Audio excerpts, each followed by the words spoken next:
지평선 누가 쪼개놓았나 저 지평선 하늘과 땅이 갈라지는 그 사이로 핏물이 번져나오는 저녁 누가 쪼개놓았나 윗 눈꺼풀과 아래 눈꺼풀 사이 바깥의 광활과 안의 광활로 내 몸이 갈라지는 그 사이에서 눈물이 솟구치는 저녁 상처만이 상처와 서로 스릴 수 있는가 두 눈을 뜨자 닥쳐오는 전후 상처와 상처가 맞아 하염없이 붉은 물이 흐르고 당신이란 이름의 부산구도 깜깜하게 닫히네 누가 쪼개놓았나 흰 낮과 검은 밤 낮이면 그녀는 매가 되고 밤이 오면 그가 늑대가 되는 그 사이로 칼날처럼 스쳐 지나는 우리 만남의 저녁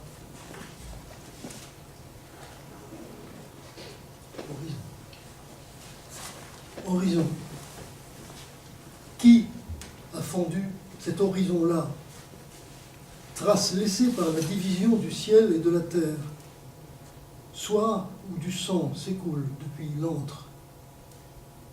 Qui a fondu l'antre paupière supérieure et paupière inférieure?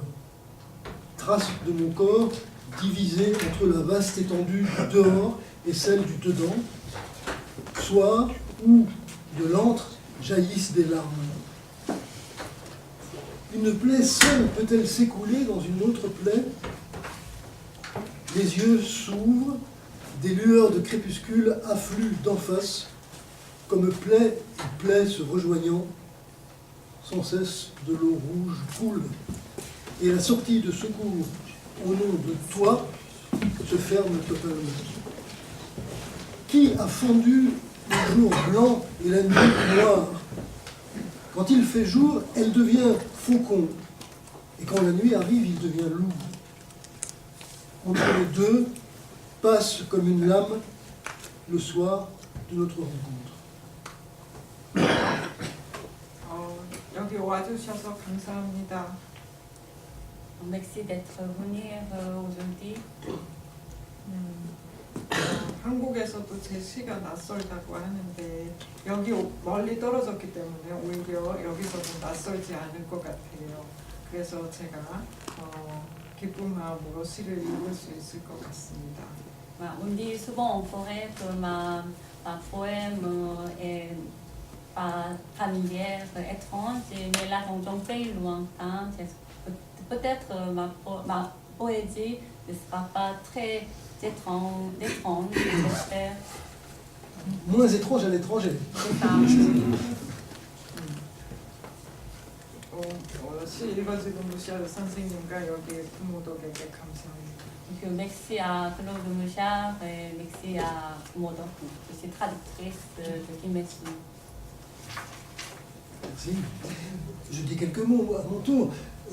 Donc ça fait bien des années maintenant que nous nous connaissons très bien, pour nous être rencontrés longuement en Corée et voyager ensemble en Corée, et aussi, bien sûr, en France, plusieurs rencontres.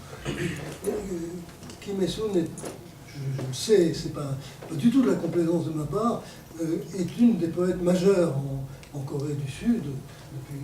J'ai rencontré en particulier de jeunes poètes coréens qui m'ont dit que s'ils s'étaient tournés vers la poésie, c'était sous l'effet des lectures de Kim Il-sung. C'est quelqu'un, en effet, poétiquement tout à fait exceptionnel, tout à fait passionnant. Pour moi, je pense qu'il provient de... La première fois qu'on s'est parlé en Corée, il y a des années, à Séoul, elle m'a donné un petit recueil en anglais que j'ai lu dans la nuit, et je lui ai dit que je pensais tout d'un coup à Michaud. Et elle a absolument confirmé ce rapprochement. Voilà. Donc je n'en dis pas plus pour l'instant. Simplement, c'est une poésie aujourd'hui particulièrement passionnante dans l'implication politico-politique. Ce n'est pas de la poésie politique au sens du discours du tout, mais dans les forces qui sont en jeu dans ces poèmes, dans les formes qui se dessinent, qui se déforment, il y a comme une implication des pouvoirs sociaux non désignés comme tels et pourtant défiés en réalité dans les textes mêmes. Voilà, j'en dis pas plus pour l'instant. On continue. Bon, alors, 4 recueils en fait de Esun sont traduits en français.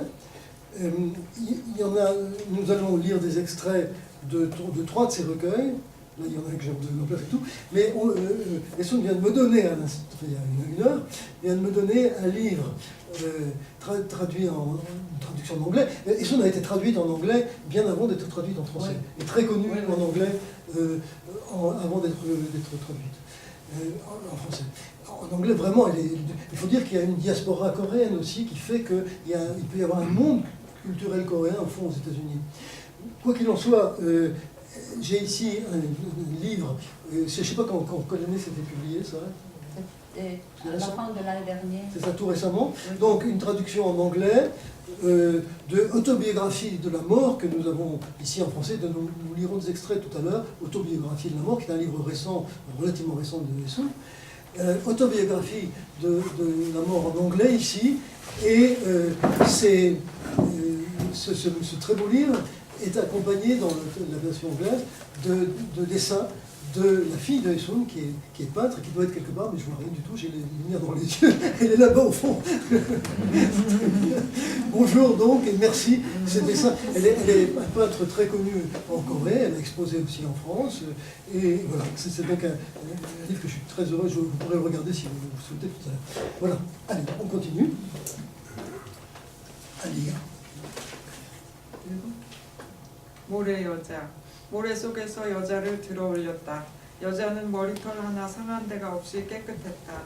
여자는 그가 떠난 후 자지도 먹지도 않았다고 전해졌다. 여자는 눈을 감고 있었지만 숨을 쉬지도 않았지만 죽지는 않았다. 사람들이 와서 여자를 데려갔다. 옷을 벗기고 소금물에 담그고 가랑이를 벌리고 머리털을 자르고 가슴을 열었다고 했다.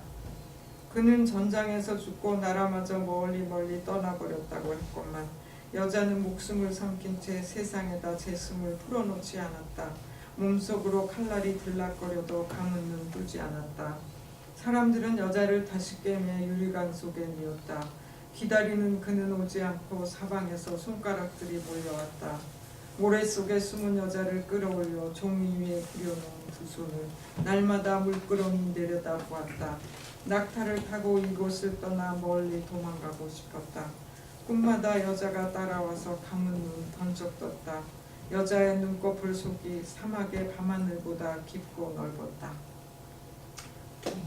Femme sable, et soulever une femme dans le sable. La femme, sans qu'un cheveu soit abîmé, était intacte. La femme, depuis qu'il était parti, ne dormait ni ne mangeait, a-t-on dit. La femme gardait les yeux fermés, elle ne respirait même pas, mais elle était en vie. Des gens sont venus, ont emporté la femme, l'ont dévêtue dans l'eau salée, l'ont trempée en lui écartant les jambes, lui ont coupé les cheveux et ouvert la poitrine, a-t-on dit. Au champ de bataille, il était mort. Et le pays même était parti, si loin, on dit, mais avalant la vie. La femme n'a pas laissé aller son souffle au monde, même si dans son corps une lame entrait et sortait continuellement. Elle n'a pas réouvert ses yeux clos. Les gens ont recousu la femme, l'ont allongée dans un cercueil de verre, sans que vienne celui qui était attendu de tous côtés. Les doigts arrivaient en masse. Est sortie la femme cachée dans le sable, déployait ses deux mains sur un papier, les a regardées chaque jour d'un air absent, et voulut sur un chameau partir d'ici, fuir au loin. Dans les rêves, elle me suivait, les yeux clos, d'un coup, les ai réouverts. Le dedans, sous sa paupière, était plus profond et plus vaste que le ciel nocturne du désert. 트레인스포팅. 통리역에 서 있으니 아무도 타지 않고 아무도 내리지 않는 강역에 춤추는 빨간 구두 벗어지지 않아 기찻길에 달려든 이제는 은퇴한 그 여배우가 된 기분이다. 급행 열차가 지나갈 시간이면 파랑주의보에 떠는 고깃배처럼 간이 여된 소리를 듣고 석탄을 가득 뱉은 산들마저 진땀을 흘렸다. 간이역도 말을 한다는 거, 열이 나서 땀 흘리며 잠에서 깬다는 거, 깊은 밤 철교 위에 산책도 한다는 거, 어두운 나무 밑에 쓰러져 울기도 한다는 거, 술집 구석자리에 앉아 누군가를 기다리는 척 한다는 거, 전화를 해도 받지 않을 때가 있다는 거. 제 결혼역에 내려주실래요? 아니면 해마다 생일역에 안부라도, 그것도 싫으시다면 내 장례역에라도 참석해 주실 수 있을런지.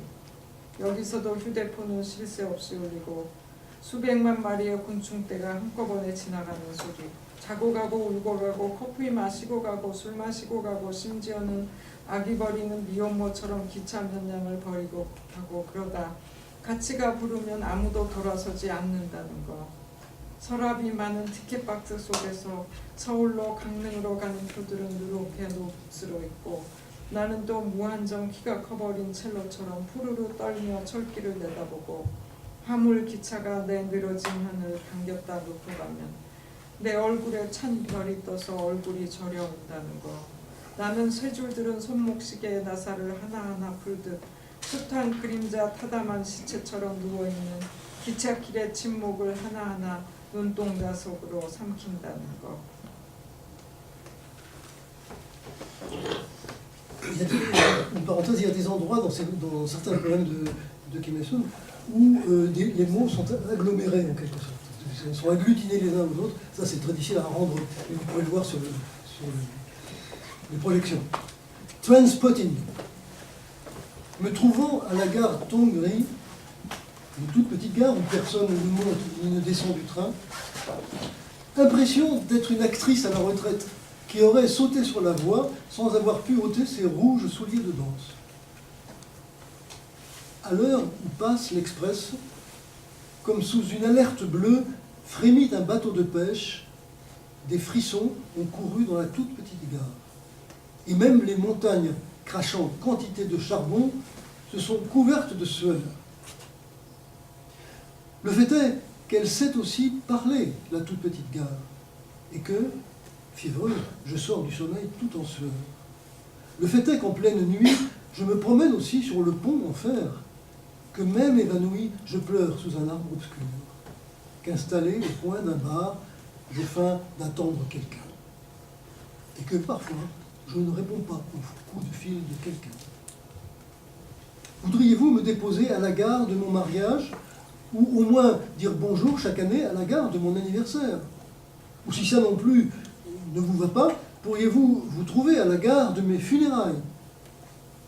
Même ici, il y a ce mobile qui n'arrête pas de sonner. C'est le bruit de millions d'insectes qui s'en vont tous à la fois, dormir s'en aller, pleurer s'en aller, boire du café s'en aller, boire de l'alcool s'en aller. Et puis, on s'en va, abandonnant les wagons du train comme une fille mère abandonne son bébé. Alors on peut bien crier « Attends-moi !» Personne ne se retourne. Dans une boîte à billets aux nombreux tiroirs, des billets Séoul-Kangrung ont rouillé et jauni. Je regarde les rails frémissants comme un violoncelle infiniment agrandi, quand un train de marchandises tire sur ma corde tendue, puis s'en va. Une froide étoile emplit mon visage qui s'engourdit, tandis que je desserre une à une les vis d'une montre à chaîne en fer. Innombrables sont les ombres allongées comme des corps mi-brûlés, les traverses de la voie ferrée, l'une après l'autre, je les avale des yeux. 화장실. 어찌나 높이 솟아있는지 서울이 싫어 죽을 지경인 늑대처럼 으르렁거리는 밤하늘의 침을 받을 수 있는지. 나는 한밤중 일어나 먹구름 속에 숨은 초승달 같은 두 눈을 번쩍 뜨고 화장실부터 간다. 당연히 공중 높이 치솟은 화장실. 오늘은 내 시집이 출간된 날, 일평생 나를 빨아먹은 내 시들, 내 벌을 당겨 시가 왔던 그곳으로, 이름 없는 것들 우글대는 그곳으로 흩어 보낼 수 있다면. 나는 산속에서 길 잃은 늑대처럼 구름들이 쏟아붓는 분노를 받고 싶다. 높디 높은 하늘에서 내려오느라 얼어붙은 침들을 목덜미에 맞고 싶다. 어쩌녁 잠들기 전 흘린 눈물은 어디로 갔는가? 작년 이맘때 내 온몸을 휘감던 빗물은 어디로 갔는가? 저녁마다 발톱끝까지 감전시키던 두통은 어디로 갔는가? 저 아래 지붕들마다 올라앉은 물탱크들이 밀봉된 우물처럼 골똘히 생각에 잠겼다. 서울의 벼랑에 매달려 나는 몸을 씻는다. 소를 들어 말끔히 몸속도 닦고 싶다. 시집 출간일에 화장실이 부르르 떨고 콘크리트 속 배관들도 덩달아 부르르 떨고 이름 붙인 자의 이름은 여전히 더럽다. 몸을 다 씻고 나오자 베란다 창밖엔 말을 배우기 이전에 내 혀가 침을 줄줄 흘리며 붙어있다. 내게 전해줄 슬픈 말을 평생 참은 것처럼. Toilette. Comme elle se dresse haut, la maison qui sait recevoir la salive du ciel nocturne, hurlant comme un loup, tout à son dégoût de Séoul. Je me lève en pleine nuit, yeux grands ouverts, comme le croissant qui se cache dans les nuages noirs. Je passe d'abord aux toilettes, bien sûr, à ces toilettes qui se dressent haut dans l'air. Aujourd'hui, c'est le jour où paraît mon recueil de poèmes. Des poèmes qui m'ont sucé toute la vie. Que ne puis-je, en tirant une manette, les redisperser vers là d'où ils sont venus, là où fourmillent des choses inconnues. Comme un loup perdu dans la montagne, j'aimerais recevoir la colère que déversent les nuages. J'aimerais recevoir sur ma nuque la salive qui gèle en tombant du haut du ciel. Où sont-elles passées les larmes que j'ai versées hier soir avant de me coucher? Où donc la pluie qui m'avait enveloppé tout le corps au même moment l'année dernière? Où est passé le mal de tête qui me foudroyait chaque soir jusqu'aux ongles? Là-bas, les réservoirs d'eau assis sur tous les toits entrent en méditation comme autant de puits fermés. Suspendu au précipice de Séoul, je me lave. J'aimerais me nettoyer tout le dedans du corps avec une brosse. Les toilettes, en ce jour où paraît mon recueil de poèmes, frissonnent. Les tuyaux sous le béton, eux aussi, frissonnent. Le nom de celui qui avait collé son nom est toujours aussi sale. Une fois bien lavé, je vois sur la fenêtre du balcon ma langue, celle d'avant que j'apprenne à parler. Elle est collée là, elle bave et bave, comme si, sa vie durant, elle avait retenu des mots tristes qu'elle aurait pu me dire. Voilà, ça c'était les poèmes extraits du premier recueil dont nous extrayons des poèmes aujourd'hui. Ce recueil est intitulé « En dur de tous les pays, unissez-vous ». C'est parlant tout de même. Voilà. Vous voyez, Essun a une lecture très sobre. Ma lecture est peut-être plus... Je ne sais pas, je ne me rends pas compte, je ne m'entends pas moi-même. Mais enfin, en tout cas, moi, je ressens très très fortement ces poèmes. Et je trouve qu'ils sont d'une puissance extraordinaire. Il y a dans beaucoup de poèmes de Essun, je me permets de parler un petit peu, j'espère que ça ne fatigue pas.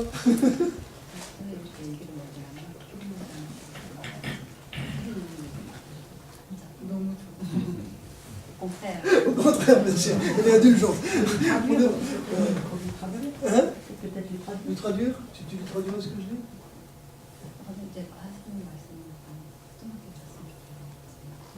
Bon, ça va être un peu long, ça va nous ralentir. Donc, non, ce que je veux vous dire des choses, parce que c'est des choses qui sont pour moi. D'abord, j'ai écrit sur elle déjà, et elle sait aussi ce que je pense, que je ressens à la lecture de ces poèmes, ce que je crois pouvoir déceler. Vous voyez, ce sont des poèmes où le jeu, souvent très présent, pas toujours, mais dans ceux que nous avons lus, dans d'autres que nous lirons, le jeu devient une sorte... il agit dans le poème lui-même, en quelque sorte. C'est une sorte d'événement qui survient, qui se répète dans le poème. Et ce sont des poèmes en vérité, non pas d'action, au sens où ils inciteraient à une action collective, etc., mais ce sont des poèmes action. Il se passe quelque chose à tous les niveaux dans ces textes. Pour la traduction, moi je ne sais pas le coréen, mais j'ai traduit avec Jo Hyun-jin, qui est une coréenne avec laquelle j'ai beaucoup travaillé. On passe énormément de temps à traduire de pareils poèmes. Vraiment, il se passe quelque chose dans le rapport au langage qui est tout à fait spécifique chez Esun. Tout entre en mouvement, tout entre en action. Peut-être c'est, je reprends un instant, quoi qu'il, à bien des égards, même la différence soit immense, tout de même une analogie avec Michaud, que Esun avait une évocation de Michaud que Esun avait acceptée. Et je repense au titre de Michaud, Agir, je viens. Eh bien, il y a quelque chose comme ça dans tous ces poèmes. C'est pas un discours sur l'action, c'est dans le poème, ça devient une action. Y compris tous les traits composants de la phrase deviennent des actes. On reste là pour l'instant. On continue. Sauf si Esun veut dire quelque chose.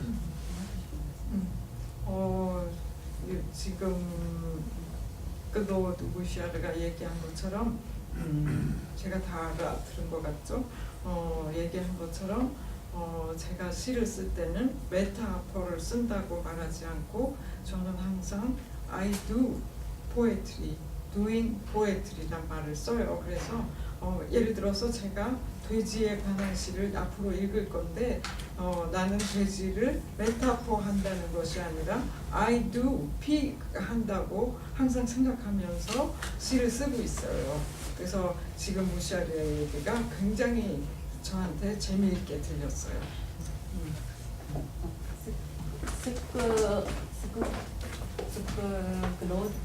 Claude vient de Bouchard. Claude Bouchard vient de dire, en effet, l'action est un thème très important pour comprendre mon univers.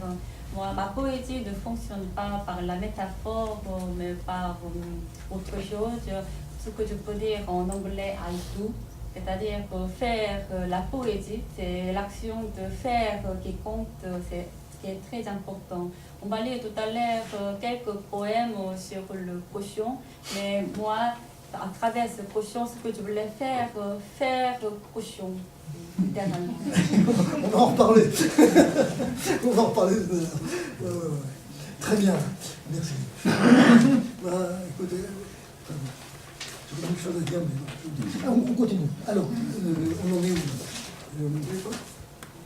Donc, on va lire maintenant 3 poèmes qui ont paru dans le recueil de poèmes intitulé Dentifrice, tristesse et crème miroir. Voilà, avec des mots soudés là aussi. Voilà.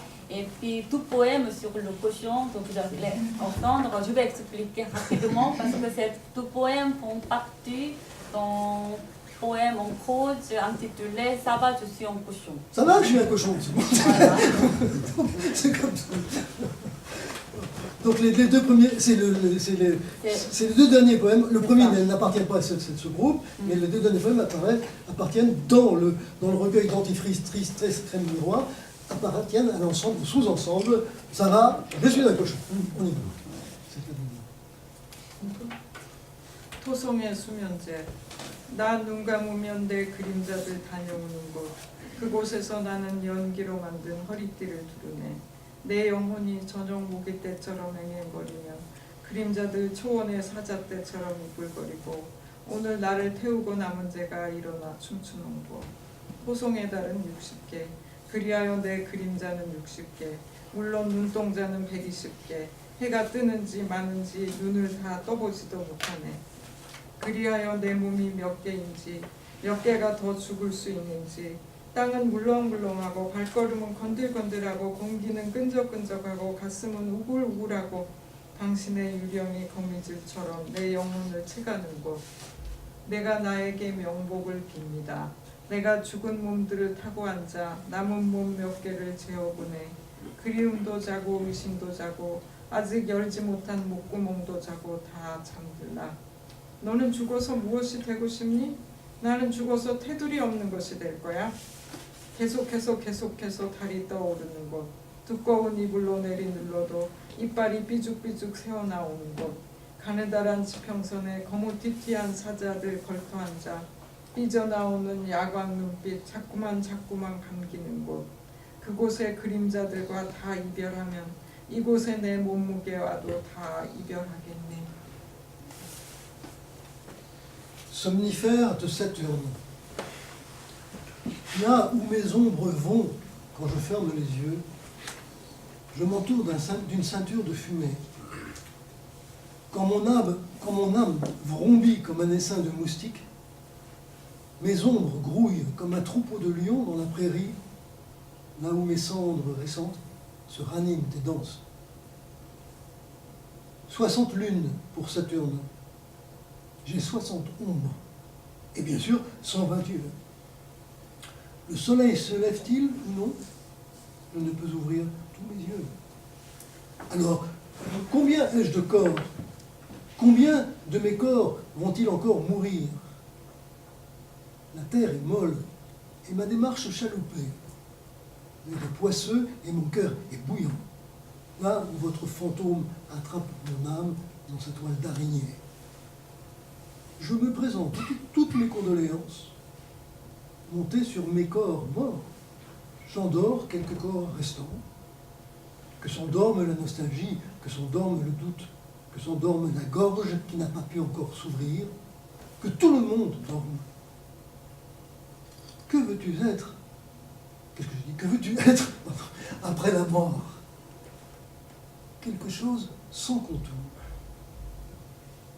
Là où la lune se lève sans relâche, là où mes dents se laissent voir, même si je m'enfouis sous une couette épaisse, là où les lions bistres enfourchent l'horizon grêle, leurs yeux dont s'évade la lumière se ferment et se referment. Si je me sépare des ombres de là-bas, je me séparerai de mon poids d'ici.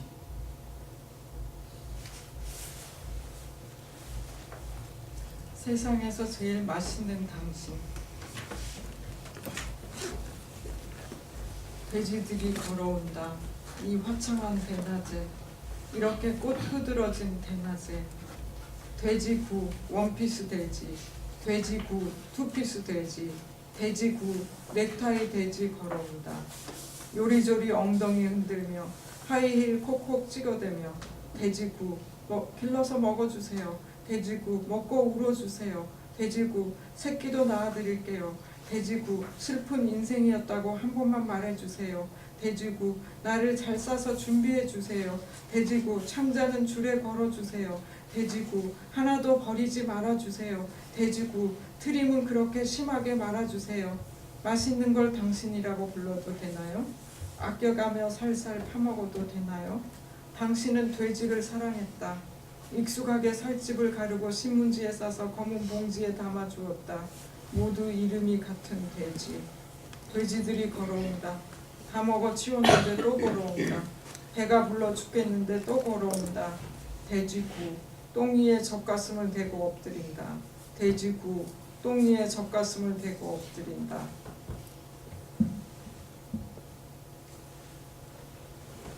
Vous, qui êtes le plus délicieux du monde, des cochons viennent à pied en pleine belle journée où les fleurs fleurissent splendides. Cochon neuf, cochon qui porte une robe, cochon neuf, cochon qui porte un tailleur, cochon neuf, cochon qui porte une cravate, viennent à pied, en remuant les fesses à droite et à gauche et en picotant la terre de leur talon. Cochon neuf, s'il vous plaît, élevez-moi et mangez-moi. Cochon neuf, s'il vous plaît, pleurez après m'avoir mangé. Cochon neuf, je ferai aussi des petits. Cochon neuf, s'il vous plaît, dites pour une fois que c'était une triste vie. Cochon neuf, s'il vous plaît, emballez-moi bien et préparez-moi. Cochon neuf, s'il vous plaît, suspendez mes intestins à une corde. Cochon neuf, s'il vous plaît, ne jetez rien. Cochon neuf, s'il vous plaît, n'éructez pas si fort. Puis-je nommer cette chose délicieuse, vous? Puis-je la savourer lentement? Vous aimiez le cochon, vous avez habilement découpé la chair, vous l'avez emballée dans des journaux et mise dans un sac noir. Les cochons portent tous le même nom. Les cochons viennent à pied. J'ai tout mangé, mais il en vient encore. J'ai le ventre plein, mais il en vient encore. Cochon neuf se prosterne les seins sur des excréments. Cochon neuf se prosterne les seins sur des excréments. 돼지에게 돼지가 우리는 미래의 어느 날 다큐멘터리를 찍는다. 영원히 생존할 자아를 위한 장기 농장 프로젝트 촬영 중이다. 그 중에 나는 제일 예쁜 배우다. 이 생각이 내 연기에 최고로 도움을 준다. 나는 당신의 염통이 되려고 길러진다. 나는 당신의 폐가 되려고 길러진다. 나는 당신의 피부가 되려고 길러진다. 나는 당신의 쓸개가 되려고 길러진다. 심지어 나는 당신의 뇌가 되려고 길러진다. 말하자면 이런 식이다. 나는 당신의 눈치를 보면서 얼른 당신의 눈동자를 내 눈동자로 바꿔준다. 나는 미소를 짓다가 얼른 당신의 간을 내 싱싱한 간으로 바꿔준다. 당신은 끝없이 부품을 교체하여 죽지 않는다. 다시 말하지만 이런 일에 내가 예쁜 배우라는 것이 무척 도움이 된다. 나는 당신의 슬픔, 당신의 눈물, 당신의 불안, 당신의 공포, 당신의 장애가 되려고 길러진다. 나 없이 세상에서 제일 심심한 사람이 되고 싶어요? 내가 가끔 물었지만 당신은 나를 당신이 되게 하려고 기른다. 내가 완전히 당신이 되는 날, 예의의 주인님, 내 염통이 당신에게 가서 인사하는 날을 상상해 부른다. 그런데 고깃덩어리만 남은 내가 내 얼굴을 알아볼까? 당신은 연두색 형광조끼를 입고 와서 내 사지를 묶어서 질질 끌고 간다. 당신은 내 간, 당신은 내 콩팥, 당신은 내 심장, 당신은 내 눈알, 당신은 내 피부, 간절히 울부짖어도 당신은 내가 당신인 줄도 모르고 나를 끌고 간다. 곤봉으로 가끔 쑤셔대면서 간다. 당신은 돼지, 사찰, 모독, 횡령, 고문, 협박으로 감옥에 가야 한다. 당신은 나를 이런 암덩어리 하면서 침대보다 작은 우리에 처박는다. De cochon à cochon. Un jour, on réalise un documentaire. On fait un projet de ferme d'organes pour qu'un ego survive éternellement. Là-bas, je suis l'actrice la plus belle. C'est le plus important pour jouer mon rôle. Je suis élevé pour devenir votre cœur. Je suis élevé pour devenir vos poumons. Je suis élevé pour devenir votre peau. Je suis élevé pour devenir votre vésicule biliaire. Je suis même élevé pour devenir votre cerveau. C'est comme ça que ça marche. En vous regardant avec attention, j'échange à la vitesse de l'éclair mes yeux contre les vôtres. Je souris et j'échange à la vitesse de l'éclair mon foie neuf contre les vôtres. Grâce à cet échange infini de pièces, vous ne mourrez pas. Je répète que le fait d'être l'actrice la plus belle m'aide beaucoup dans ce type de travail. Je suis élevé pour devenir votre tristesse, vos pleurs, votre angoisse, votre peur et vos troubles. Voulez-vous vous ennuyer mortellement sans moi? Je vous l'ai déjà dit plusieurs fois, vous m'élevez pour que je devienne vous. J'imagine le jour où je deviendrai complètement vous, où mon cœur vous saluera, oui, oui, mon maître. Et moi, qui n'ai plus que ma chair, puis-je me reconnaître? Vous qui portez du vert fluo, vous arrivez, vous attachez mes 4 membres et vous me traînez. Vous me traînez même si je hurle de toutes mes forces, en ignorant que vous êtes mon foie, mes reins, mon cœur, mes yeux et ma peau. Vous marchez en me tapant parfois avec un bâton. Vous devez aller en prison pour menaces, tortures, détournements et violations du temple des cochons. Une espèce de cancer, dites-vous, en me poussant dans une cage plus petite qu'un lit. Je peux dire quelques mots? Si vous me permettez. Bon, je crois que la force de cette poésie, sa singularité absolue, tout le monde peut la sentir. Je pense que il y a chez Esso, dans le poético-politique, encore une fois, et le politique pas du tout en un sens mot du monde conventionnel, c'est pas une discoureuse du tout, Esso, mais elle parle, et elle parle ferme. Est appliquée dans ce poético-politique la puissance, une puissance mise en œuvre de façon très singulière chez elle, des métamorphoses. Ça, j'y tiens, c'est ma réaction, c'est ma lecture, moi, de cette politique, les métamorphoses. Vous savez, le grand, trop peu lu, je pense, Elias Canetti, a parlé pour le XXe siècle de la politique des métamorphoses. Et bien sûr, il y a maints exemples de ça dans la littérature du XXe siècle. Évidemment, on pense à Kafka, mais il y en a bien d'autres exemples. Et à chaque fois, ce qui est frappant, c'est que la fécondité de cette poétique, de ces poétiques multiples des métamorphoses dans les littératures du XXe siècle, révèle leur fécondité parce qu'elles se singularisent absolument dans tous les cas. Chez Essoun, il y a des métamorphoses à l'œuvre constamment. On devient l'autre, les identités passent les unes dans les autres, les corps se transfusent les uns dans les autres. Et bien sûr, il y a là une implication, qu'on peut dire au sens le plus profond, politique dans le poétique. Pourquoi? Parce que, je le dis très vite parce que je ne peux pas faire une conférence, les identités, les formes mêmes, les individualités, les rapports dans l'espace sont tous donnés à sentir chez Essoun comme impliquant des rapports de force, des rapports de pouvoir, des rapports de puissance. Et que donc, le poème, il se rebelle aussi en liquéfiant toutes ces relations, en les fluidifiant, en faisant entrer tous les rapports de formes assignées, d'identités assignées, dans une sorte d'océan complètement agité perpétuellement, quoique avec des variations considérables d'un poème à l'autre et d'un recueil à l'autre. Je ne sais pas si j'ai été clair, mais pour moi c'est extrêmement important, et c'est un des aspects, c'est pas le seul, qui rend l'œuvre de Essoun tellement puissante dans la Corée d'aujourd'hui, tellement libératrice aussi dans la Corée d'aujourd'hui. De jeunes poètes en Corée m'ont dit que s'ils s'étaient tournés vers la poésie, c'était à la lecture de la poésie de Essoun. C'est une poésie de la libération, pas du tout en un sens conventionnel, du moins du mot.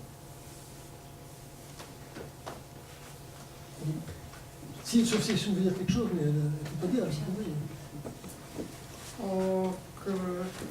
지금 금방 읽은 돼지에게 돼지가라는 시에는 그 장기 이식을 위해서 길러지는 돼지와 또 몸을 보여주어야 하는 여배우와 또 경찰에게 그 우리나라에서는 노란색 대신에 연두색 형광조끼를 입은 경찰들이 연두색 형광조끼를 입어요. 그 끌려가는 시위에 참여한 저와 이런 세 이야기가 겹쳐져서 있어요. 그래서 그 변신이란 용어를 사용한 클로드 부샤르의 클로드의 얘기가 굉장히 저는 재미있게 들렸어요. C'était intéressant la remarque de Claude parce que il a justement souligné l'importance de la métamorphose dans sa poésie. Dans le poème de Caution à Caution, par exemple, je voulais mêler trois histoires différentes. D'abord, c'est des animaux qu'on élève pour tout simplement utiliser leurs organes. Et la deuxième histoire, c'est l'actrice qui est montrée tout simplement pour exposer son corps. Et troisième histoire, c'est l'histoire des policiers. En Corée, on n'a pas de gilets jaunes. En revanche, les policiers portent des gilets verts. C'est les policiers qui exercent des violences envers les manifestants. Ces trois histoires sont mêlées dans ce poème. Si vous plaît, avant qu'on passe à la troisième lecture, j'ai envie de lire un autre texte de Essoun qui est dans la rue Poésie. Je peux le lire? Ça, on a du temps, on n'est pas encore du tout.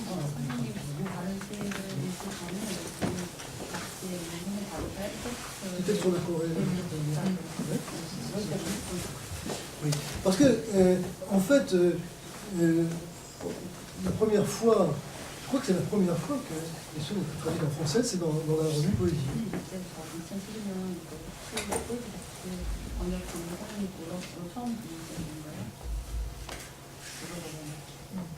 Hein, c'est ça.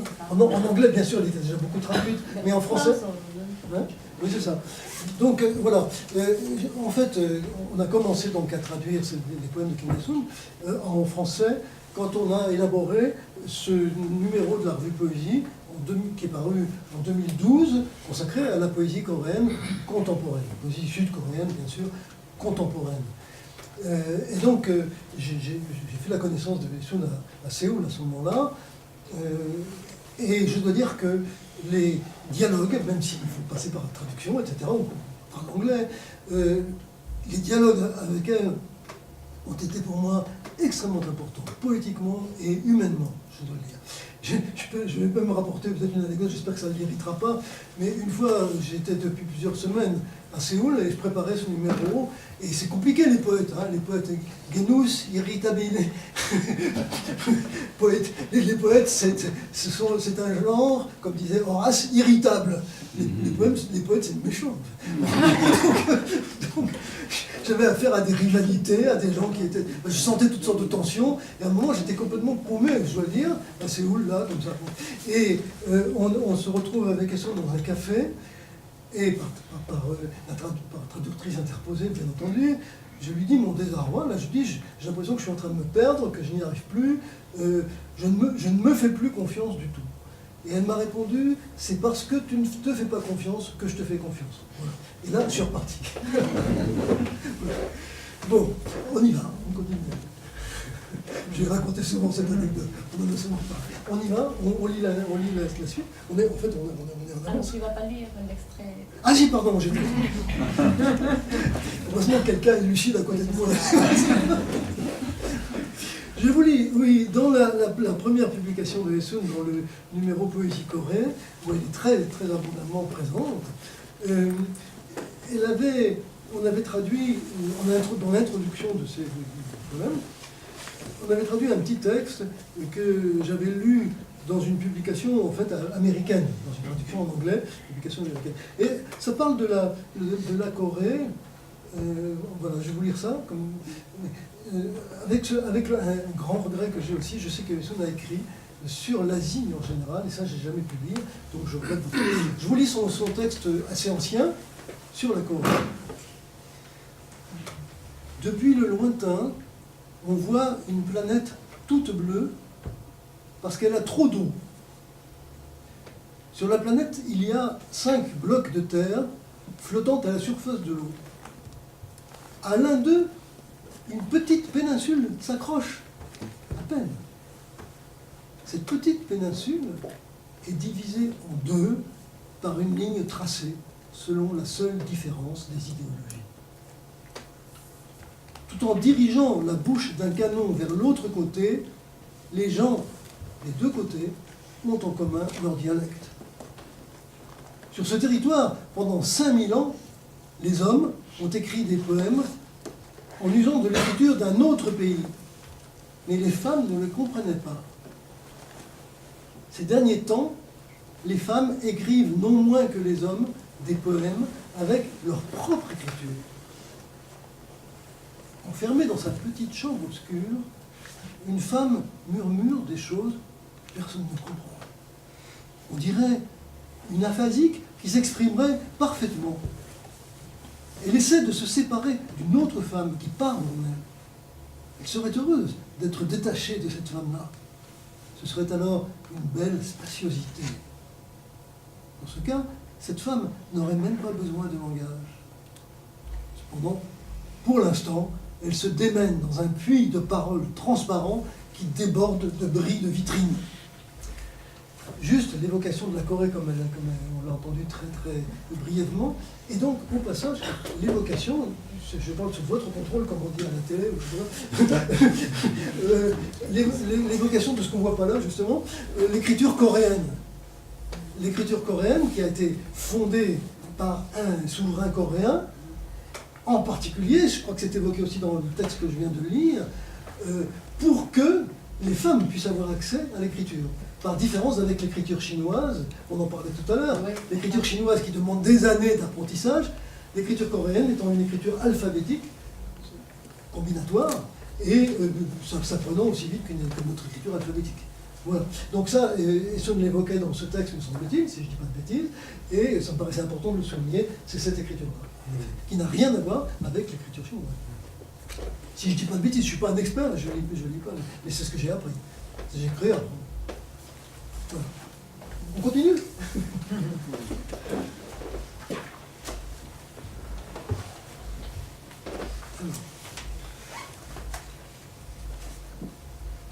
Maintenant, trois poèmes que vous allez entendre ont paru dans le recueil des poèmes intitulé Autobiographie de l'amour.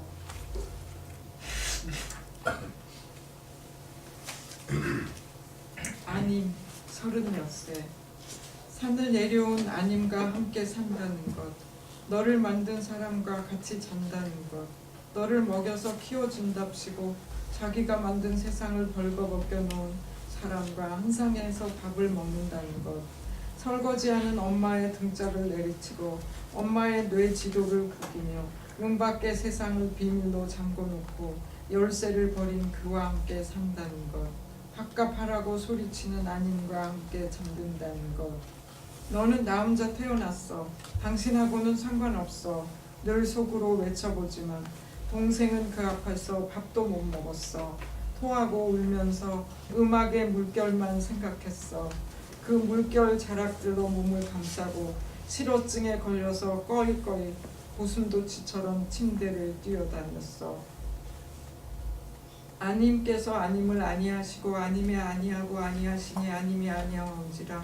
아님을 아니하고 아니하여 아니하되 아님이 아닌 아님은 아님이 아니나니 아님이 아님의 아님이요 아닌 아님은 아님이 아니나니 아님이 아님을 아니할 아님이요 아닌 아님은 아님이 아니나니 아님이 아님을 아님으로 아닐 아님이요 아님이 아니하고 아님 아님은 아님이 아님이 아니나니 아님이 아닐 아님이요 아니하게 아니한 아님은 아님이 아니나니 아님이 아니하게 아님을 아니할 아니함이요 아님이 아니한 아님은 아님이 아니나니 아님이 아님을 아니할 아님이요 아니하게 아니하는 아님은 아님이 아니나니 아님이 아님의 아님이라.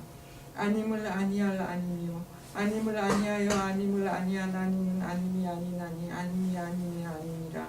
아님을 아니하여 아님을 아니하고 아니하니 아님으로 아님을 아니하여 아니고 아닌 아님을 아니할 아님에는 아님에게 아님이 아니하나니 아니하고 아니하라. 아님에서 아님의 아님이 아님이라. 아닌 아님의 아니하던 아님을 아님같이 아니하였느니라.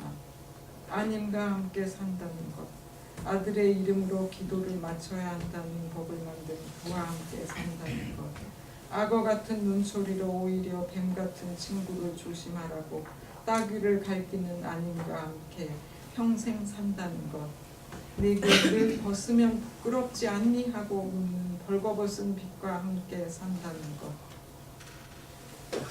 C'est un défi là. Il y a de la substance verbale qui, je ne sais pas ce que je vais faire. Tout de même, avant de lire, je voudrais, parce que j'ai peur que on ne le mentionne pas avec assez de précision, Autobiographie de la mort est organisée d'une façon très spécifique. Tu pourrais en dire quelque chose? Oui. Et peut-être, oui, je pourrais expliquer. Oui, Donc, en fait, ce recueil de poèmes est composé de 49 poèmes. Ce chiffre correspond à la durée du deuil dans la culture bouddhiste. Voilà. Donc c'est vraiment une organisation très ritualisée d'une certaine façon, étrangement. Enfin, il y aurait une autre chose à dire de ça. Chez Esson, de ce qui arrive chez Esson avec ça. Donc, j'essaye de lire ce poème, je ne suis pas du tout sûr d'y réussir. Ne pas être, le 36e jour. Vivre avec ne pas être descendu de la montagne. Dormir avec l'être qui t'a créé. Manger à la même table que cet être qui a dépouillé le monde qu'il a créé en prétendant que c'était pour te nourrir et t'élever.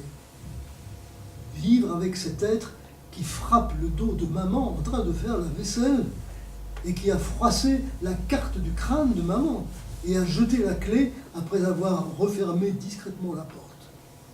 Sombrer dans le sommeil avec ne pas être qui me crie de ne pas vivre comme un parasite. Toi, je suis né seul, je n'ai aucun rapport avec vous. Toujours ce même cri intérieur. Mais ta petite sœur n'a même pas pu manger. Vomissante et pleurant, elle pensait seulement aux vagues de la musique. Soudain aphasique, suffocant, elle s'agitait dans son lit comme un hérisson en se couvrant de ces vagues. Ne pas être refuse d'être, ne pas être et refuse en refusant d'être, ne pas être. Ne pas être refuse d'être ne pas être et refuse toujours. Ne pas être qui n'est pas ne pas être n'est pas ne pas être, si bien que ne pas être n'est pas ne pas être et ne pas être. Ne pas être n'étant pas ne pas être n'est pas ne pas être, si bien que ne pas être n'est pas ne pas être, qui ne refuse pas d'être ne pas être. Ne pas être n'étant pas ne pas être et n'est pas ne pas être, si bien que ne pas être n'est pas ne pas être, qui ne refusera pas d'être ne pas être. Ne pas être refuse et ne pas être qui n'est pas ne pas être, n'est pas ne pas être, si bien que ne pas être ne refusera pas. Ne pas être qui refuse pas d'être, qui ne refuse pas d'être, ne pas être n'est pas ne pas être, et ne pas être ne refuse pas de ne pas refuser d'être ne pas être. Ne pas être qui a refusé d'être ne pas être n'est pas ne pas être, car ne pas être n'est pas ne pas être s'il refuse d'être ne pas être. Ne pas être qui ne refuse pas de ne pas refuser d'être, ne pas être n'est pas ne pas être, ne pas être est ne pas être de ne pas être, si bien que ne pas être n'est pas ne pas être qui ne refusera pas, ne pas être qui n'a pas refusé de ne pas être n'est pas ne pas être, si bien que ne pas être est ne pas être de ne pas être.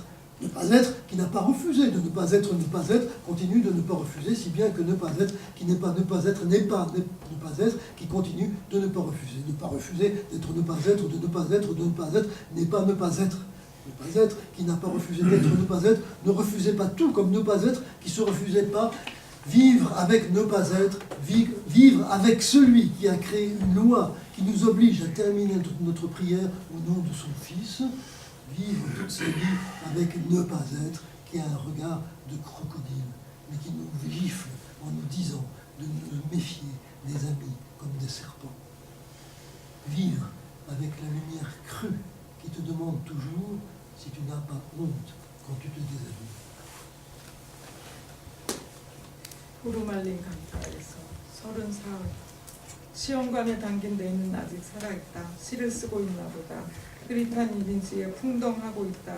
외갓집 문을 바람처럼 열고 있다. 죽은 외할머니의 품속에 뛰어들려는 찰나 없는 눈이 번쩍 떠지자 사라진 몸에 어딘가가 환생한 검정 작대기가 개갈통을 후려친다. 시험관에 담긴 뇌는 아프다. 너는 네 밖에 있는 사람, 밖이 아픈 사람, 사라진 발가락들이 아프다. 흩어진 방들이 아프다. 심장이 아프다. 시험관에 담긴 뇌가 열 손가락으로 온몸을 긁고 있다. 피맺히게 긁고 있다. 시험관에 담긴 뇌는 떠난다. 지하철을 타고 버스를 타고 택시를 타고 시험관을 떠난다. 연쇄 살인범의 비닐봉지에 담긴 머리처럼 흔들흔들 떠난다. 말하고 싶은데 다 말하고 싶은데 입은 다물리고 손은 떨리고 신발은 어디 갔나. 시험관 안으로 검푸른 밤의 뿌리가 내려온다. 실험실에 사람들마저 떠나고 시험관에 내는 중얼거린다. 내 안에 희빈 괴물 푸른 잠옷을 입었네. 너는 물처럼 투명해 감촉도 부드러워. 그렇지만 독사의 푸른 침처럼 치명적이야. 시험관에 뇌는 방관자의 뇌, 살아남은 자의 뇌. 시험관에 담긴 뇌는 늘 머리를 벽에 짓지으며 울고 싶다. 포르말린 강에 담긴 뇌가 이리저리 흔들린다. 이 시같이 막연한 곳, 이 시같이 애매한 곳, 이 시같이 소독된 곳. 시험관에 내는 포르말린 모자를 쓰고 골똘히 생각해본다. 밖은 왜 늘 아픈가? 없는 두 발은 왜 아픈가? 두 발바닥을 받친 강바닥은 왜 무너지는가? 온몸에 불을 붙인 사람이 다리 난간에 서 있다. 시험관에 담긴 뇌가 소리친다. 시험관에 담긴 뇌가 미친다. 어떻게 하면 되냐고. 어떻게 하면 있냐고. Au bord de la rivière du Formol, le 33e jour, le cerveau vit encore dans le bocal. Il a l'air d'écrire des poèmes. Il fait floc dans une image floue. Comme le vent, il ouvre la porte de la maison de sa famille maternelle. Il est près de tomber dans les bras de sa grand-mère maternelle morte. Son yeux s'ouvrent soudain. Une partie de son corps disparu a ressuscité en bâton noir et frappe sa caboche. Dans le bocal, le cerveau est malade. Tu es extérieur à toi. Ton extérieur te fait mal. Ses orteils disparus sont malades. Ses chambres dispersées sont malades. Son cœur est malade. Dans le bocal, le cerveau gratte tout son corps de ses 10 doigts. Il se gratte jusqu'au sang. Le cerveau abandonne le bocal. Il prend le métro, le bus, le taxi quand il a quitté le bocal. Il part en oscillant, comme une tête dans un sac en plastique de tueur en série. Il veut parler, et parler de tout. Mais sa bouche se ferme, ses mains tremblent. Où sont ses chaussures? Les racines de la nuit noire descendent dans le bocal.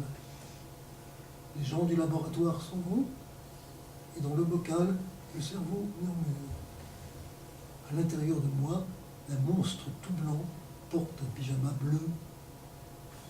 Tu es transparent comme l'eau. Ton contact est agréable. Mais tu es dangereux comme une piqûre bleue de vipère. Dans le bocal, le cerveau est celui d'un simple spectateur, un cerveau de survivant. Dans le bocal, le cerveau a envie de pleurer et se cogne sans répit la tête contre le mur. Dans la rivière du Formol, le cerveau se balance de ci, de là.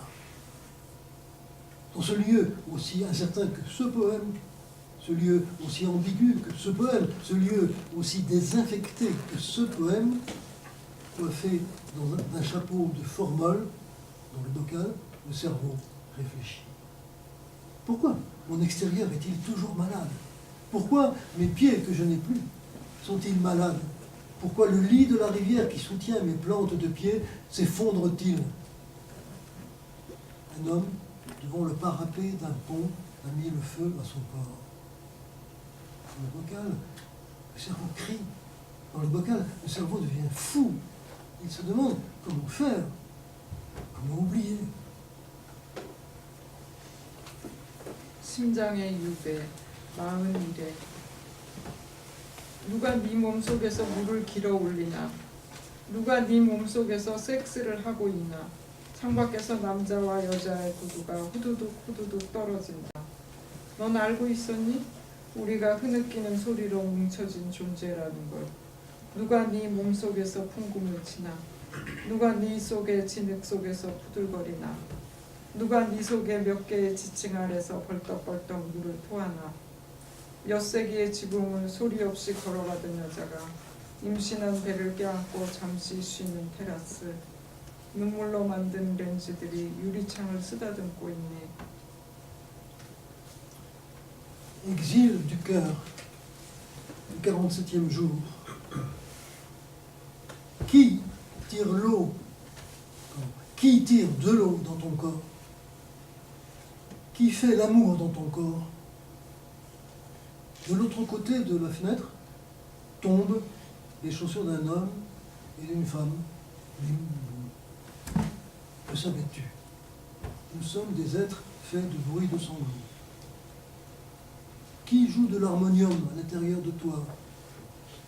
Qui tremble dans la boue à l'intérieur de toi? Qui crache tout à coup de l'eau sous plusieurs couches géologiques à l'intérieur de toi? Enceinte, une femme qui marche en silence sur le toit des siècles se repose un instant sur une terrasse. Des lunettes faites de pleurs caressent les vitres.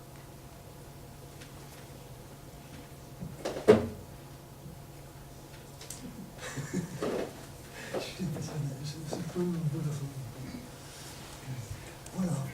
Voilà ce que nous avions prévu de lire aujourd'hui. Et bon, je ne vous demande pas votre avis, vous êtes moi je sais que comment lire ça.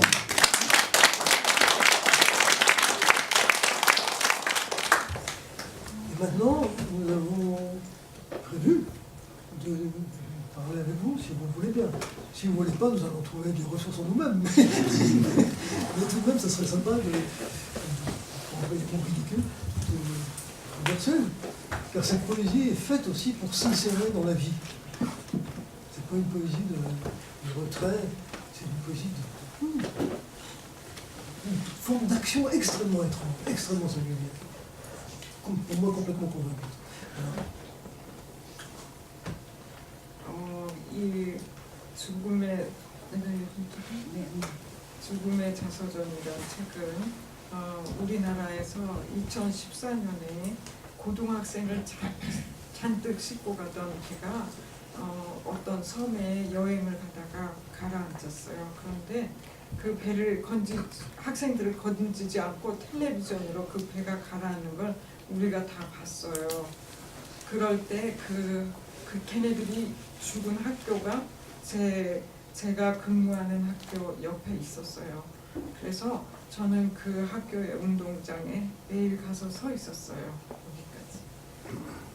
Je vais vous expliquer un peu l'histoire, pourquoi j'ai écrit des poèmes qui ont parlé dans l'autobiographie de la mort. On était en Corée du Sud en 2012, en bateau à sombré. Et puis on a vu ce bateau sombrer à travers la télévision. Dans ce bateau, il y a beaucoup de lycéens. Vous vous souvenez de cet épisode? Oui. Voilà, donc et puis ce lycée était très proche de l'université où j'enseignais à l'école. Et après cet événement, je suis allée régulièrement dans ce lycée. C'est ce bateau, pardonne-moi, ce bateau qui a sombré, il y avait des lycéens, on a dit aux lycéens de rester dans le bateau, hein, de ne pas s'enfuir. Le capitaine, lui, avait quitté le bateau et on a dit aux lycéens qu'ils ont été noyés parce qu'on leur a dit de rester. Tout à fait. Et puis, au lieu de les sauver, tout simplement, on les a regardés à la télé, à travers la télévision. 그래서 저는 학교 수업이 끝나고 그 학생들의 그 300명에 가까운 학생들의 사진을 크게 붙여놓은 그 연결식장과 그 운동장을 이렇게 걸어다녔어요. Après, quand j'ai fini mes cours, je suis allée dans ce lycée et j'ai regardé les photos de presque 300 lycéens. Et voilà. 수학여행을 갔다가 돌아오니 자기의 몸을 관에 넣고 있는 부모를 본 아이들의 심정을 생각했어요. J'ai essayé de me mettre à la place des étudiants, des lycéens qui reviennent morts et qui reviennent voir leurs parents en train d'enterrer le corps de leurs enfants. 그래서 우리나라 모국이 어떻게 우리의 그 국민의 몸을 다루는지를 여러 갈래로 생각해봤어요. Et puis j'ai réfléchi à la façon dont notre pays traite le corps des Coréens. 특히 제가 그 젊었을 때 독재 정권이 우리의 몸을 다루는 방식에 대해서도 생각했어요. 생각하고 이 시들을 적기 시작했어요. J'ai réfléchi notamment sur la façon dont la société coréenne traite le corps dans une période que j'ai vécue, c'est-à-dire que c'est l'époque où la Corée était encore sous le régime dictature militaire. Et en réfléchissant à cette question, je me suis mise à écrire des poèmes sur la mort. 죽은 아이들의 그 스탬 나도처럼 쓰기 시작했어요. C'est pour les enfants qui sont morts et j'ai écrit des poèmes pour être leur mère en quelque sorte. 그래서 아까 얘기한 것처럼 I do this 나는 죽음을 매일 했어요. 매일. Comme je vous ai dit tout I à do l'heure, poetry 하는 것처럼. comme je vous ai dit tout à l'heure, je fais la poésie et cette fois-ci, j'ai essayé de faire l'amour tous les jours. Je peux compris ça. Faire l'amour. L'amour. Oui. C'est une formule mystérieuse. C'est une formule mystérieuse, mais en effet, elle a expliqué un peu. Et puis en fait, elle a développé un peu cette idée dans son essai poétique. Donc elle insiste sur le fait de faire la poésie. Donc en français, c'est mystérieux de faire la poésie, mais je pense qu'elle voulait vraiment dire qu'on n'écrit pas la poésie, mais on fait. Pour un autre formulaire, peut-être. Le grec lui-même, la poésie, l'étymologie de poésie répond à quelque chose de cet ordre, en effet. Mais Donc je sais faire la poésie. En français, il faut trouver une autre formule, mais faire la poésie, faire une cochon, du cochon, et faire l'amour. Oui. Alors il y a quelque chose, un mot qu'on pourrait employer, je mentionnais tout à l'heure Canetti et sa poétique des métamorphoses, il y a une autre formule, un mot de Canetti aussi, une traduction, concrétiser. La poésie de Essouin concrétise. Elle concrétise souvent l'insaisissable, elle le happe et elle l'oblige à se concrétiser, dans l'élément du poème.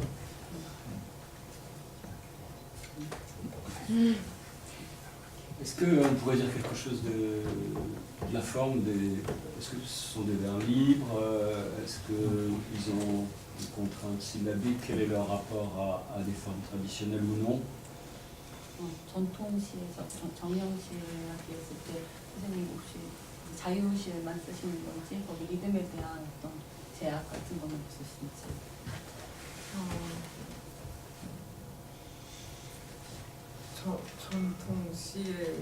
전통시라기보다는 제가 생산한 리듬에 따라서 쓸 뿐이에요. 제 육체가 언어와 만나는 그 리듬을 따를 뿐이지 그 전통의 리듬은 잘 생각하지 않아요. En fonction du rythme de mon corps, j'écris des poèmes, je ne réfléchis pas trop à la question du rythme poétique traditionnel ou non, ça c'est pas très important pour moi. 각 시마다 요구하는 리듬이 있고 그 리듬을 따라가요. 마치 작곡가처럼. Comme un compositeur, je pense que chaque poème a sa propre fonctionne selon son propre rythme. C'est ce que je crois. 모든 시마다 리듬의 어머니가 앉아갖고 그 리듬을 저에게 가져가라고 하는 것 같은 기분이 들 때가 많아요. J'ai souvent l'impression qu'il existe une mère de rythme, en quelque sorte une mère qui distribue le rythme approprié pour tel ou tel poème. Une mère au sens de la mot? C'est ça. 그 호흡을 아기한테 주듯이 그 리듬을 줘요. Comme si c'est la mère qui donne une respiration, qui souffle sur son enfant. Néanmoins, par le caractère visibilisé de nous, il semblait quelque chose comme une rime. Je reprends la question de Laurence. Je dis peut-être n'importe quoi, mais en regardant les vers, y a-t-il quelque chose comme une assonance, une rime qui ponctue un peu la fin? Il me semblait. Donc la fin des vers, à la fin des Oui, vers. la fin des vers. Oui. 그렇지만 이제 시각적으로 그렇고 시를 봤을 때 시의 끝에나 굉장히 규칙적인 리듬이 있다는 느낌이 든다고 말씀하셨어요. 네, 그래. 어떤 그 소리도 생각하는 편이에요. 사운드도. Oui, je réfléchis effectivement beaucoup à la sonorité. 노래가 되도록 사운드가. Beaucoup mes poèmes deviennent des chansons. Donc des retours de sonorité, et en particulier en fin de vers. Est-ce que c'est Je pense que c'est surtout peut-être c'est lié le problème de la langue coréenne. Donc de la langue. 항상 리듬이 뒤에 오는 느낌이 드는데 아니에요. 그냥 라임도 생각하는 편이죠. 리듬이 라임하고 같이 만나니까 어쩔 수 없어. c'est pas nécessairement tout à la fin. C'est ça. C'est à propos de la question. 그걸 들어주시는 게 너무 한국어인데 너무 경이로워요. Merci beaucoup d'avoir remarqué cette question qui est un peu peut-être délicate parce que mes poèmes sont d'abord en coréen. Peut-être que ce n'est pas tout à fait évident pour ceux qui ne connaissent pas cette langue. Il arrive à Essouin de dire, là aussi c'est dans des textes qui sont parus qui ont été traduits dans Poésie, il arrive de remarquer que en Corée, en tout cas c'était il y a quelques années, on voulait lui assigner une espèce d'identité poétique. Si elle avait fait une déclaration dans un entretien, etc., on voulait lui dire « Ah, c'est ce poète qui est comme ci, comme ça », et que c'était fixé une fois pour toutes. Il fallait ensuite, on aurait voulu, on attendait qu'elle se conforme à l'identité qui aurait été repérée ou reçue à travers des déclarations. Et ça aussi, elle se rebellait, car sous des apparences fragiles et rebelles, elle se rebellait contre eux, y compris les identités et définitions de sa poésie dont on prétendait la coiffer. 어떤 시인도 나라고 주는 정체성에 대해서 이제 끊임없이 반항하고 거절하는지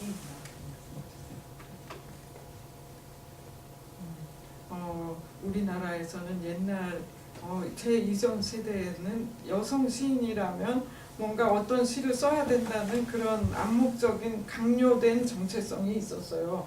그래서 제가 시를 쓰기 시작할 때 그런 정체성이 정말 그건 아니라고 생각하게 하고 썼어요. 시작할 때. 그럼 지금 생각하면 참 웃기는 얘기예요. Beaucoup d'écrivains femmes dans la génération précédente écrivaient selon des conventions, c'est-à-dire en tant que femme, il y a telle ou telle chose à écrire ou à ne pas écrire. Donc quand j'ai commencé à écrire, j'ai essayé de refuser toutes ces conventions, vraiment avec cette idée que j'ai écrit, mais si j'y réfléchis maintenant, c'est drôle. 모국어의 효가 아닌 시를 써야 할 것만 같은 그런 걸 느꼈었어요. 근데 다행히 점점 그런 걸 요구하는 경향이 없어졌죠. À l'époque, j'ai pensé qu'il fallait écrire avec une langue qui n'est pas la mienne. Non pas, je me disais que peut-être je devrais trouver une autre langue qui n'est pas ma langue maternelle, mais heureusement, au fil du temps, l'atmosphère a changé. Maintenant, j'ai moins de pression à ce propos. Oui, encore une fois, il faudrait reparcourir, réévoquer avec Esson le monde dont elle vient. Cette Corée, je veux dire des banalités que tout le monde connaît, mais quand même on peut y ressonger un instant, les transformations politico-sociales de la Corée du Sud, d'une extrême radicalité, du temps de la dictature militaire sous le contrôle américain, pour passer, disons, à Kim Dae-jung, à la diplomatie du rayon de soleil, par exemple, dans le rapport à la Corée du Nord. Tout d'un coup, Kim Dae-jung, qui avait failli être assassiné par les services secrets sud-coréens, on se rappelle cette... Je ne crois pas dire des bêtises, je parle sous votre contrôle, comme toujours maintenant. Mais Kim Dae-jung, des services secrets sud-coréens, l'avait mis dans un avion, le béton était déjà prêt pour lui mettre au pied, pour le balancer dans la mer. Oui, mais bien avant d'être élu. Avant d'être, bien sûr, avant d'être élu, ça c'est heureusement. Mais c'est l'ambassadeur américain qui a téléphoné in extremis pour arrêter cette folie. Et en effet, Kim Dae-jung ensuite est devenu président, comme vous savez, est devenu ce président d'une diplomatie qui serait un peu, qui aurait quelque chose à voir avec celle d'aujourd'hui pour le pouvoir sud-coréen, c'est-à-dire une forme d'ouverture du côté de la Corée du Nord, quelque chose comme ça. Est-ce qu'il y a beaucoup de lectures publiques en Corée ou bien est-ce que les poètes sont cantonnés dans le livre désormais? 한국에서는 이제 시인들이 주로 시집을 통해서만 읽혀지는지 아니면 이런 시낭독회가 많이 있는지 궁금합니다. 작은 서점의 시낭독회가 점점 많아지고 있고 시집도 많고 시만 이 포에지 같은 시 잡지도 굉장히 많은 편이고 한국은 시를 굉장히 많이 읽는 나라예요. 그리고 시집이 어떨 때는 소설책보다 더 많이 팔릴 때도 있는 그런. Et la Corée est un pays qui aime la poésie. Donc, il y a beaucoup de lectures publiques dans de différentes librairies, mais de plus en plus, et puis parfois des livres de poésie se vendent bien mieux que les romans. C'est singulier. C'est singulier. 그런데 잘 너무 많이 팔리는 막 10만 권 이상 팔리는 시들은 또 따로 있어. Mais évidemment que il y a certains livres de poésie se vendent très très bien, mais certains types de poésie, évidemment.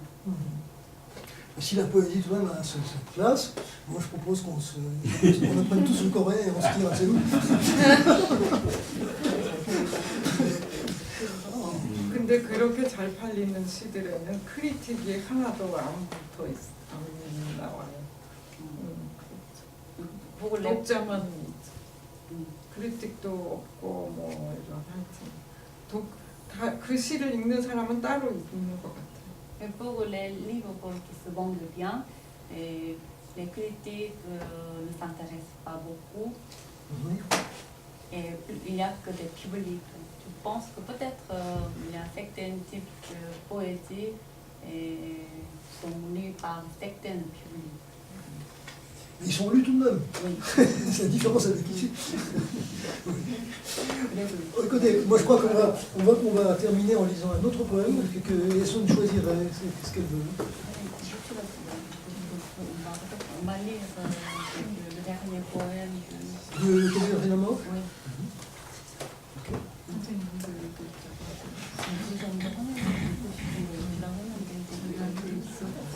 Ce qui me ferait plaisir, si je peux avoir cette prière, c'est qu'on lirait les deux derniers poèmes. Tout dernier poème. Les deux derniers poèmes. J'aimerais aussi qu'on lise les deux derniers.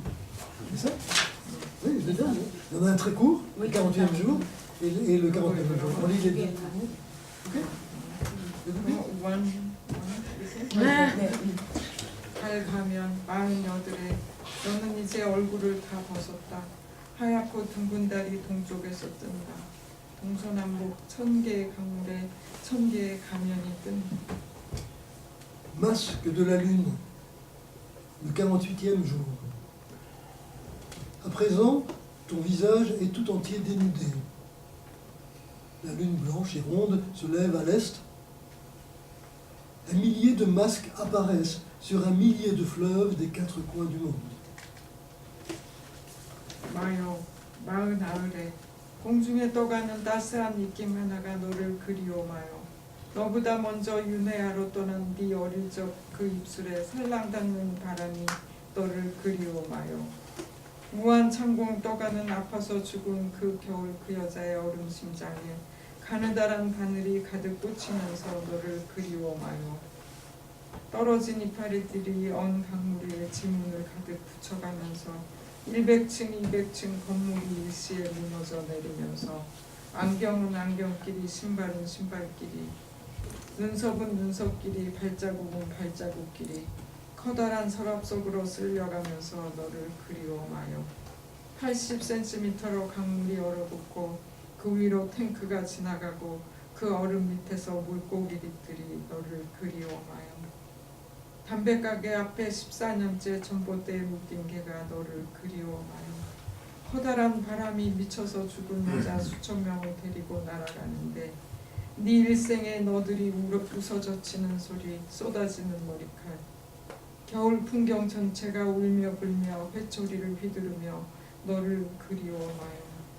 눈발이 수천 개, 수만 개, 수억만 개 쏟아지며 너를 그리워마요.